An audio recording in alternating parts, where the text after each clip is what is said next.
श्री स्वामी समर्थ. नमस्कार मंडळी, स्वागत आहे तुम्हा सर्वांचं आपल्या मराठी यूट्यूब चॅनलमध्ये.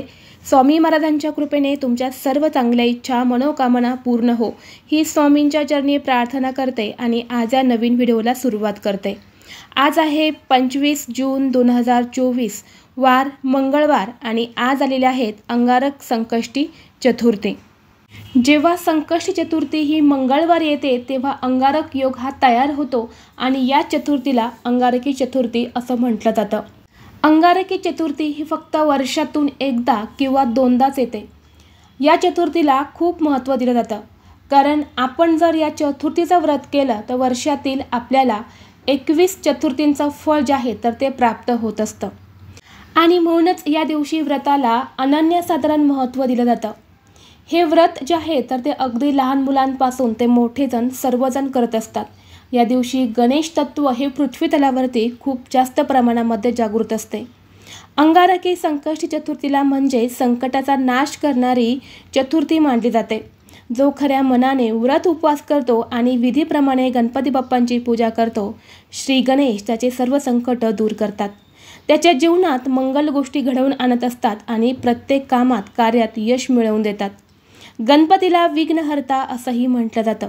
त्यामुळे आपल्या भक्तांना कोणत्याही संकटात ते एकटे सोडत नाही असं देखील म्हणतात. या दिवशी श्री गणेश त्यांच्या मूळ स्वरूपात नसून ते 4 मस्तक आणि 4 हाताच्या रूपात असतात. यामुळे या दिवशी गणेश तत्व जास्त प्रमाणामध्ये जागृत असते आणि यासाठी ज्योतिषशास्त्रामध्ये अतिशय प्रभावी उपाय आणि सेवा ज्या आहेत तर त्या सांगितल्या जातात. असाच एक उपाय आज व्हिडिओमध्ये मी तुमच्यासोबत शेअर करणार आहेत. आपल्याला आज अंगारकी संकष्टी चतुर्थी दिवशी संध्याकाळी घरातून ही एक वस्तू बाहेर फेकायची आहे. ही वस्तू बाहेर फेकल्याने 7 पिढ्यांचं दारिद्र्य हे नष्ट होईल आणि वर्षभर आपल्या घराची, मुलांची, पतीची भरभरून प्रगती होईल.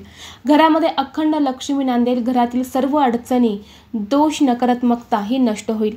असा हा एक उपाय आज व्हिडिओमध्ये मी तुम्हाला सांगणार आहे. त्यामुळे तुम्ही हा व्हिडिओ स्किप न करता शेवटपर्यंत पहा. चॅनलवरती नवीन असाल तर सबस्क्राईब करा आणि असेच माहितीपूर्ण व्हिडिओ पाहण्यासाठी बेल आयकॉनला प्रेस करा. म्हणजे जेव्हा कधी मी नवीन व्हिडिओ अपलोड करेल त्याचं नोटिफिकेशन सर्वात अगोदर तुम्हाला भेटेल आणि तुम्ही एक पण व्हिडिओ मिस करणार नाही. तर पहा, हा उपाय जो आहे तर तो उपाय आपल्याला आज संध्याकाळी करायचा आहे. संध्याकाळी जी लक्ष्मी येण्याची वेळ असते 6 नंतरनं रात्री तुम्ही 12 वाजेपर्यंत हा उपाय कधीही करू शकता. परंतु 6 ते 7:30चा जो टायमिंग आहे या टायमिंगमध्ये जास्तीत जास्त प्रयत्न करा. जर आपण हा उपाय आज आपल्या घरामध्ये केला तर गणपती बाप्पांची विशेष कृपा ही आपल्यावरती प्राप्त होईल. त्याचबरोबर घरात काही अडचणी असेल, सतत भांडणे होत असेल, आलेला पैसा आपल्या घरामध्ये टिकत नसेल, मुलांची प्रगती होत नसेल, कर्त्या पुरुषाची घरामध्ये प्रगती होत नसेल, घरामध्ये सतत आजारपण असेल, मतभेद असेल, नवरा बायकोची भांडणं होत असेल, यासारख्या सर्व समस्या दूर होण्यासाठी हा उपाय आपल्याला करायचा आहे. तर बघा, उपाय करण्यासाठी तुम्हाला लागणार आहेत थोडेसे काळे तीळ. काळे तीळ जे आहेत तर ते बाप्पांना अतिशय प्रिय आहेत. म्हणून आपण चतुर्थीच्या दिवशी अंघोळीच्या पाण्यामध्ये काळे तीळ टाकून स्नान करत असतो. आपल्या ज्योतिषशास्त्रामध्ये असं सांगितलेलं आहे की तुम्ही अंघोळीच्या पाण्यामध्ये काळे तीळ टाकून स्नान केलं तर पितृदोषाचा प्रभाव हा कमी होतो. त्याचबरोबर बाप्पांची विशेष कृपा ही आपल्यावरती प्राप्त होते. म्हणून आपल्याला थोडेसे काळे तीळ जे आहेत तर ते घ्यायचे आहेत. काळ्या तिळासोबतच तुम्हाला थोडीशी पिवळी मोहरी जी आहे तर ती देखील घ्यायची आहेत. पिवळी मोहरी तुमच्या घरामध्ये नसेल तर तुम्ही काळी मोहरी देखील घेऊ शकतात. यानंतर तुम्हाला 5 लवंग घ्यायच्या आहेत. 5 लवंग तुमच्याकडे नसेल तुम्ही 5 काळे मिरे जे आहेत तर ते देखील घेऊ शकता. या 3 वस्तू ज्या आहेत तर त्या तुम्हाला हातात घ्यायच्या आहेत आणि या वस्तू आपल्याला आपल्या घरातल्या प्रत्येक व्यक्तीवरून तुम्हाला डोक्यापासून ते खाली पायापर्यंत 7 वेळा उतरवून घ्यायच्या आहेत. यानंतर ना आपल्या देवघरावरून सुद्धा तुम्हाला या वस्तू उतरवायच्या आहेत. आपल्या घराच्या मुख्य दरवाज्यावरून सुद्धा उतरवून घ्यायच्या आहेत आणि या वस्तू घेऊन तुम्हाला घराच्या बाहेर जायचं आहे. घराच्या बाहेर गेल्यानंतर तुम्हाला घराच्या दक्षिण दिशेला या वस्तू फेकायच्या आहेत किंवा तुम्ही इतर दिशेला सुद्धा फेकू शकता. परंतु फेकताना कुणाच्या घरावर, अंगावर किंवा कोणाच्या वस्तूंवरती फेकू नका, जेणेकरून आपल्यामुळे कोणाला त्रास होणार नाही. असा हा एक प्रभावी उपाय आज संध्याकाळी आपल्याला आपल्या घरामध्ये करायचा आहे. हा उपाय केल्याने आपल्या घराची, मुलांची, पतीची अगदी भरभरून प्रगती होईल. घरातील दरिद्री ही संपूर्णपणे नष्ट होईल. घरामध्ये अखंड लक्ष्मी नांदेल आणि घरातल्या अनेक अडचणी ज्या आहेत तर त्या घरातून निघून जातील आणि बाप्पांची विशेष कृपा ही आपल्या कुटुंबावरती राहील.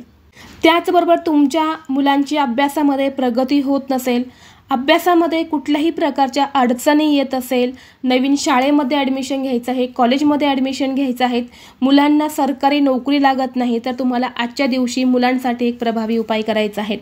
तर तुम्हाला काय करायचं आहे, एक नारळ घ्यायचा आहे, नारळावरती तुम्हाला लाल रंगाचा धागा जो आहे तर तो गुंडाळायचा आहे किंवा लाल रंगाचा कपडा तुम्हाला गुंडाळायचा आहे। मनात आपली इच्छा मनोकामना व्यक्त करत हा नारळ तुम्हाला गणपतीच्या चरणी अर्पण करायचा आहे। असं केल्याने सर्व समस्या नाहीशा होतात। हा उपाय तुम्ही स्वतः मुलांसाठी करू शकता किंवा मुलांनी स्वतः हा उपाय स्वतःसाठी केला तरी सुद्धा चालेल। तसेच तुमचा छोटा मोठा व्यवसाय असेल आणि व्यवसाय संबंधित काही अडचणी असेल, तुमचा व्यवसाय हा चांगला चालत नसेल, तर तुम्हाला आजच्या दिवशी मूठभर हिरवे मूग घेऊन गणपती बाप्पांच्या मंदिरात दान करायचे आहेत आणि तिथे बसून गणेश चालीसाचा तुम्हाला पाठ करायचा आहे। हा उपाय केल्याने व्यवसायातील सर्व अडचणी दूर होतात आणि व्यवसाय हा खूप चांगल्या प्रकारे चालू लागतो। तर हा एक उपाय देखील तुम्ही आजच्या दिवशी करू शकता। त्याचबरोबर जर तुमच्या घरामध्ये सतत अडचणी येत असेल, महत्त्वाची कामं पूर्ण होत नसेल, तुमच्या आयुष्यामध्ये खूप असे शत्रू वाढलेले आहेत, मग हे शत्रू घरातले असेल, शेजारचे असेल किंवा बाहेरचे असेल किंवा गुपित असेल, तर शत्रूपासून मुक्तता होण्यासाठी मनातील कुठलीही इच्छा ही पूर्ण होण्यासाठी हा उपाय तुम्हाला करायचा आहे। उपाय करण्यासाठी तुम्हाला एक लिंबू लागणार आहेत, पिवळसर रंगाचा तुम्हाला लिंबू घ्यायचा आहे। या लिंबावरती कुठलाही डाग असायला नको असा लिंबू तुम्हाला घ्यायचा आहे। त्या लिंबावरती तुम्हाला लाल रंगाच्या पेनाने तुमची इच्छा लिहायची आहे। नोकरी प्राप्ती, जसे की धनप्राप्ती किंवा तुमची शारीरिक मानसिक कुठलीही इच्छा असेल, ती इच्छा तुम्हाला पूर्ण करायची असेल तर तशी इच्छा त्या लिंबावरती तुम्हाला लिहायची आहेत।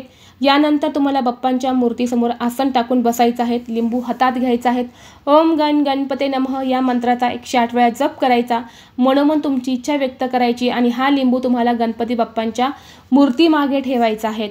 यानंतर दुसऱ्या दिवशी वार बुधवार आहे, 26 जून बाप्पांना समर्पित असणारा दिवस आहे। या दिवशी सकाळी स्नान करायचं आहे, बाप्पाची पूजा करायची आहे, पुन्हा एकदा तुमची इच्छा व्यक्त करायची आणि तो लिंबू उचलून तुम्हाला तुमच्या घराजवळ जिथे कुठे वाहते पाणी असेल त्या वाहत्या पाण्यात तुमची इच्छा व्यक्त करत विसर्जित करायचा आहे। हा उपाय सुद्धा खूप प्रभावी आहे। हा उपाय केल्याने नक्कीच आपली प्रत्येक इच्छा मनोकामना ही पूर्ण होते।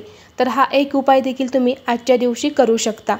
तसेच प्रत्येक कामात यश मिळण्यासाठी जेव्हा आपण कुठे नोकरी शोधण्यासाठी जातो, ती नोकरी मिळण्यासाठी किंवा महत्त्वाचं काम करण्यासाठी जातो, ते काम पूर्ण होण्यासाठी जेव्हा मुलं परीक्षेला जातात तेव्हा मुलांना परीक्षेमध्ये यश मिळण्यासाठी एक उपाय तुम्हाला करायचा आहे।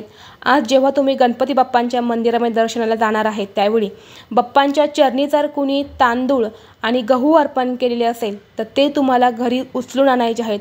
अगदी तुम्ही 7, 8, 21 किती जेवढे मिळतील तेवढे तुम्हाला आणायचे आहेत। घरी आणल्यानंतर त्याची एक पुडी तुम्हाला बांधायची आहेत आणि ती पुडी बाप्पांसमोर तुम्हाला ठेवायची आहेत। जेव्हा तुम्ही महत्त्वाच्या कामाला जातात तेव्हा ती पुडी सोबत घेऊन जायची आहेत किंवा जेव्हा घरातले मुलं महत्त्वाच्या परीक्षेला जात असेल, इंटरव्ह्यूला जात असेल त्यावेळी ती पुडी सोबत घेऊन जायची आहेत। नक्कीच प्रत्येक कामात तुम्हाला यश मिळेल आणि बाप्पांची कृपा ही तुमच्यावरती राहील। तुमच्यावर कधीही वाईट संकट अडचणी या येणार नाहीत। तर असे हे प्रभावी उपाय आज तुम्हाला संध्याकाळी करायचे आहेत। व्हिडिओ तुम्हाला आवडला असेल तर लाईक करा, चॅनलवरती नवीन असाल तर सबस्क्राईब करा आणि हा व्हिडिओ आपल्या मित्रपरिवारासोबत शेअर करा। चला तर मग भेटू असंच पुढल्या एका नवीन व्हिडिओमध्ये। तोपर्यंत सर्वांना श्री स्वामी समर्थ।